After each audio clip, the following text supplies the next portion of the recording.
हिमाचल के निराश्रित बच्चों को सरकार ने दी करोड़ों की मदद। मुख्यमंत्री सुख आश्रय योजना के तहत किए गए राशि वितरित। सीएम ने कहा 3 अक्टूबर का दिन ऐतिहासिक पन्नों में दर्ज। नाहन में 4 दिवसीय सिरमौर उत्सव का समापन। विधायक अजय सोलंकी ने किया समापन। स्थानीय कलाकारों ने किया प्रतिभा का प्रदर्शन।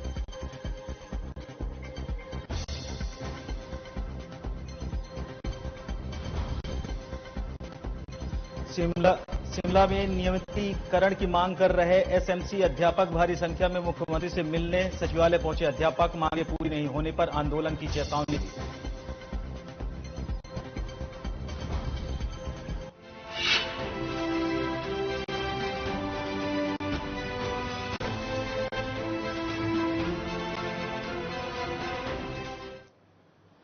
नमस्कार, स्वागत है आपका हमारे खास कार्यक्रम हर खबर हिमाचल प्रदेश में। मैं आपके साथ रवि राजपूत। वहीं हिमाचल प्रदेश की राजधानी शिमला के ऐतिहासिक रिज मैदान में 3 अक्टूबर का दिन इतिहास के पन्नों में दर्ज हो गया है। हिमाचल प्रदेश सरकार की मुख्यमंत्री सुख आश्रय योजना के तहत प्रदेश भर के 2466 निराश्रित बच्चों को लगभग 4 करोड़ 68 लाख रुपए की राशि वितरित की गई। कार्यक्रम में प्रदेश भर के करीब 900 बच्चों ने हिस्सा लिया। मुख्यमंत्री सुखविंदर सिंह सुक्खू ने अपने संबोधन के दौरान कहा कि सरकार इन बच्चों का इनाम अधिकार दे रही है। हिमाचल प्रदेश आज पूरे देश के सामने एक उदाहरण के तौर पर स्थापित हुआ है, जहां कानून के तहत निराश्रित बच्चों का उनका अधिकार दिया जा रहा है। ऐसा है कि जो मुख्यमंत्री सुख आश्रय योजना है, इसमें जो बच्चा अपने माता पिता को खो देता है और जिसके माता पिता इस दुनिया से चले जाते हैं, अनाथ हो जाता है वो बच्चा, उसको सरकार ने कानून के द्वारा ये अधिकार दिया है कि वो चिल्ड्रन ऑफ द स्टेट कहलाएंगे, यानी कि राज्य के बच्चे कहलाएंगे। सरकार ही माता और सरकार ही पिता। तो ये इस योजना का आज शुभारंभ हुआ है। जो सीसीआई में और फोस्टर केयर में 12 बच्चे थे, उन सबको इस योजना का लाभ मिलना शुरू हो गया है। जो हायर एजुकेशन में 18 साल से ऊपर जाने वाले बच्चे थे, उनको इस योजना का लाभ मिलना शुरू हो गया है। और जो 11th 12th में 298 के करीब बच्चे हैं, उनको लैपटॉप देने का भी शुभारंभ आज हो गया है। और जो बाकी 250 बच्चों का और पता चला है, उनको भी 4000 रुपया मासिक देने की योजना है।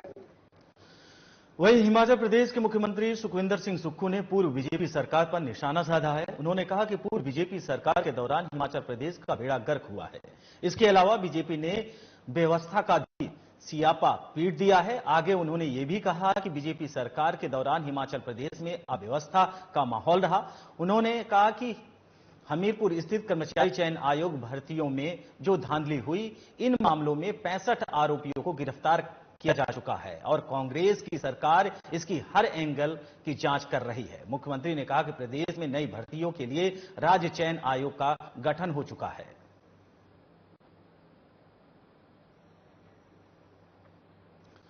वहीं मुख्यमंत्री सुखविंदर सिंह सुक्खू ने बीजेपी सरकार पर गंभीर आरोप लगाते हुए उन्होंने कहा कि बीजेपी सरकार में प्रदेश का बेड़ा गर्क हुआ है।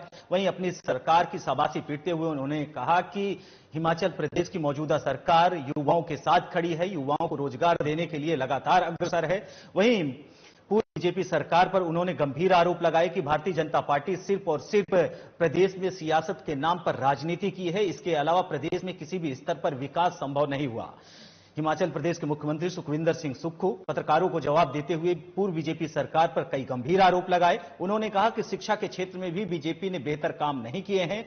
वहीं उन्होंने रोजगार के दृष्टिकोण से भी पूर्व बीजेपी सरकार पर कई गंभीर आरोप लगाते हुए उन्होंने कहा कि मौजूदा कांग्रेस सरकार जो निराश्रित बच्चे हैं उनके लिए भी खड़ी है, गरीबों के लिए खड़ी है और मौजूदा हालत में जो हिमाचल प्रदेश में आपदा आई है उसके समय हिमाचल प्रदेश सभी के साथ खड़ी है। मौजूदा सरकार हिमाचल की सरकार है। आपदा के तहत जो पैकेज शुरू किया गया है, उसकी प्रक्रिया की एसओपी जारी है। हमने पूरा डिटेल मंगा लिया और जल्दी ही आपदा के तहत प्रभावित परिवारों को राहत राशि प्रदान कर दी जाएगी। जो कोरोना काल में लगे थे, क्या उसको लेकर सरकार विचार? अब जो कोरोना काल में जो आउटसोर्स पर लगे थे, हमने तो माननीय मंत्री जी ने 2-3 बार मीटिंग की और हमने कोशिश की कि वो कोई नीति के तहत लगे हो, पर उसके लिए आउटसोर्स की जैसे नीति है ना, तो उनके लिए कोई नीति नहीं पाएगी। और जब नीति नहीं पाएगी तो अभी उनको हमने कैसे एडजस्ट करना वो हम विचार कर रहे हैं। लेकिन कई बार ऐसा होता है ना, कानून के बगैर रख दिया गया हूँ। अब ओम प्रकाश चौटाला जी की तो अपनी पार्टी थी, उन्होंने थोड़ी सी जीबीटी में गलती की और 10 साल की सजा उन्होंने भुगती है। तो हम उस कानून का अध्ययन करने के बाद इनको आउटसोर्स कर्मचारियों को कैसे हमने राहत प्रदान करिए, उस बारे में हमारा सरकार विचार रखती है। वहीं सिरमौर जिला मुख्यालय नाहन में 4 दिवसीय सिरमौर उत्सव संपन्न हो गया है। समापन समारोह की अध्यक्षता नाहन विधायक अजय सोलंकी ने की। समारोह की अंतिम सांस्कृतिक संध्या में स्थानीय कलाकारों, बच्चों ने अपनी प्रतिभा का प्रदर्शन किया। विधायक अजय सोलंकी ने इन 4 दिनों में हुए कार्यक्रमों के विजेताओं को इनाम देकर पुरस्कृत किया। सोलंकी ने इस अवसर पर कहा कि ये आयोजन संस्कृति को बढ़ाने में सहायक सिद्ध होते हैं और यहां अनेक कलाकारों ने जहां अपनी प्रतिभा का प्रदर्शन किया, वहीं लोगों का मनोरंजन भी किया है।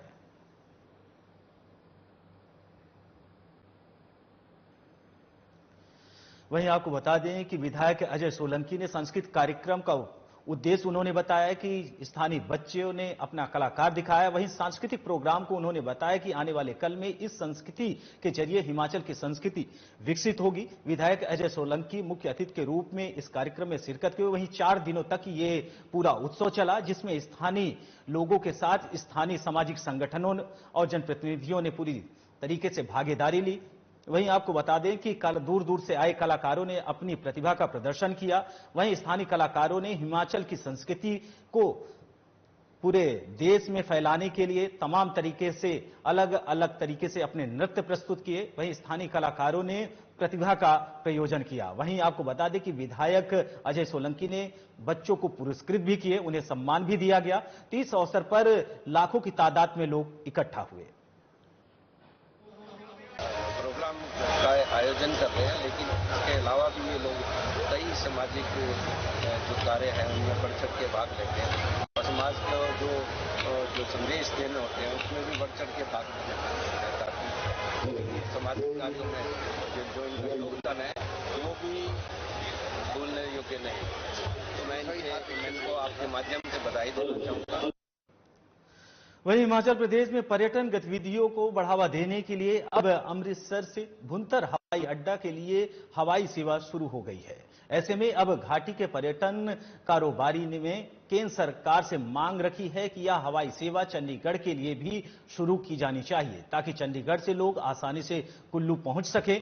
यहां के पर्यटन कारोबारी को इससे फायदा मिलेगा। आपको बताते चले कि दिल्ली से चंडीगढ़ और चंडीगढ़ से कुल्लू के लिए हवाई सेवा जारी तो है, लेकिन उसका किराया इतना अधिक है कि लोग हवाई सेवा की बजाय सड़क मार्ग से चंडीगढ़ जाना ज्यादा बेहतर समझते हैं। ऐसे में केंद्र सरकार के द्वारा उड़ान योजना के तहत जो नए हवाई अड्डे चिन्हित किए गए हैं, इस योजना में अब पर्यटन कारोबारी ने चंडीगढ़ हवाई अड्डा को भी चिन्हित करने की मांग रखी है।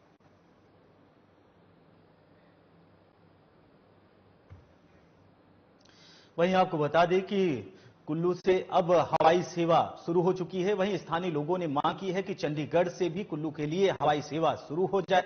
वहीं उड़ान योजना के अंतर्गत उन्होंने केंद्र सरकार से ये मांग की है। चंडीगढ़ से हवाई सेवा ये शुरू हो चुकी है। आपको बता दें कि इससे स्थानीय लोग और जो प्रतिदिन जिनका आयात जो कारोबारी है उन्हें इसका भरपूर फायदा मिलेगा। लेकिन लोगों का यह भी कहना है कि इसकी सेवा को उड़ान योजना के अंतर्गत चंडीगढ़ और दिल्ली के लिए भी रास्ते खोले जाएं, जिससे स्थानीय जो उत्पादक हैं, जो पर्यटक हैं, उनको भी लाभ मिल सके और जो कारोबारी हैं उन्हें भी लाभ मिल सके। फिलहाल आयात और निर्यात को लेकर भी अगर उड़ान योजना के अंतर्गत ये हेलीकॉप्टर शुरू हो जाते हैं तो दिल्ली से चंडीगढ़ और चंडीगढ़ से कुल्लू के लिए रास्ता आसान हो जाएगा और लोगों की दिक्कतों का जो सामना करना पड़ता है उससे आसानी होगी। फिलहाल उड़ान योजना के अंतर्गत किराए अधिक होने के कारण लोगों की यह भी समस्या है कि अधिक किराया होने के कारण लोग सड़क मार्ग से जाना पसंद करते हैं, हवाई मार्ग से नहीं। अच्छी बात है कि अमृतसर को आपने उड़ान योजना में लिया है। अगर इसी को चंडीगढ़ को ले लेते तो क्या माड़ा होता, क्या गलत होता?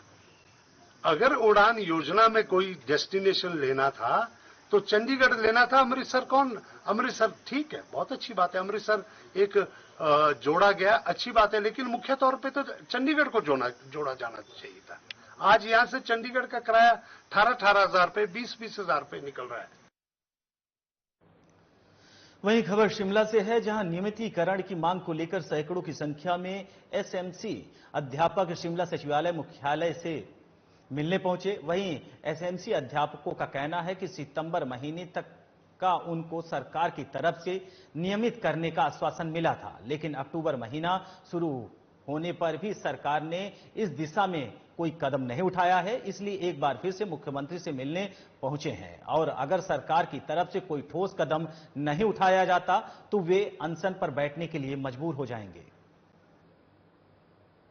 मलराव में जू में 10 साल हो गए मेरे को, 2014 में लगे हैं सर। मेरे को 8 किलोमीटर आना पड़ता है पैदल, 8 जाना पड़ता है और जंगली रास्ता है बिल्कुल। अकेली आती हूँ, अकेली जाती हूँ। सांप खा जाए, तेंदुआ खा जाए, कोई नहीं होता साथ में। सरकार कोई सुध नहीं ले रही है। अब हम अनशन पे बैठने वाले हैं, हम दुखी हो चुके हैं मतलब सरकार के रवैये से। हमारे भी बाल बच्चे बड़े हो रहे हैं, 11,000 में 13,000 में क्या बनता है? एक मजदूर भी 15,000 ले रहा है।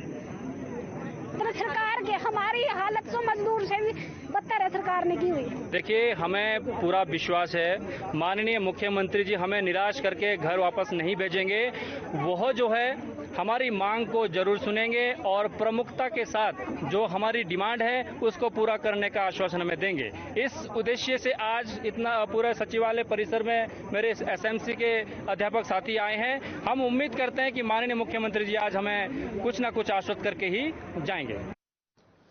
वहीं महीनों के इंतजार के बाद कालका शिमला रेलवे फिर से बहाल हो गई है। सोमवार की शाम करीब 50 यात्रियों को लेकर कालका से रेल शिमला पहुंची, जिसमें 20 के करीब विदेशी यात्री भी सवार थे। भारी बरसात से हुई आपदा के दौरान कालका शिमला रेलवे यात्रा भी प्रभावित हुई थी। ऐसे में जब स्थिति सामान्य होने की ओर बढ़ रही है तो कालका शिमला रेलवे भी सुचारू रूप से सही दिशा में जा रही है। आपको बता दें कि इसी के साथ ही मंगलवार के रेल सुचारू रूप से चलनी शुरू हो जाएगी। फिलहाल वर्तमान में 6 अलग अलग वक्त पर कालका से शिमला के बीच रेल चलती है।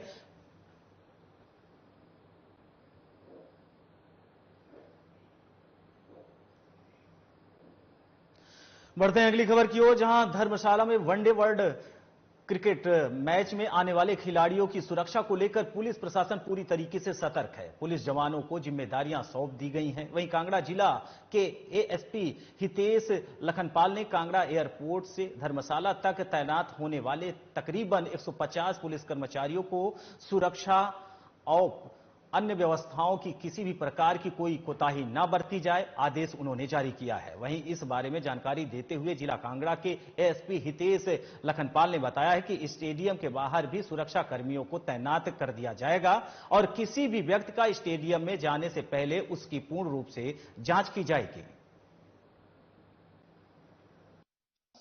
देखिए, जैसे कि आपको मालूम ही है कि धर्मशाला में इस बार वर्ल्ड कप के जो है 5 मैच हो रहे हैं। उसी सिलसिले में कल जो है बांग्लादेश की टीम अराइव कर रही है। उसी कड़ी में आज हमने यहाँ फोर्स ब्रीफिंग रखी है। जो प्लेस ऑफ स्टे है और एयरपोर्ट है, रूट ड्यूटीज हैं, उनको ब्रीफ किया जा रहा है और हिमाचल पुलिस जो है अपना बेस्ट जो इस परफॉर्म करेगी। साथ ही साथ ट्रैफिक को व्यवस्था को अच्छे बनाए रखने के लिए और रूट ड्यूटीज को प्रॉपर ब्रीफ किया जा रहा है। फिलहाल इस बुलेटिन में हमारे साथ इतना ही। नमस्कार।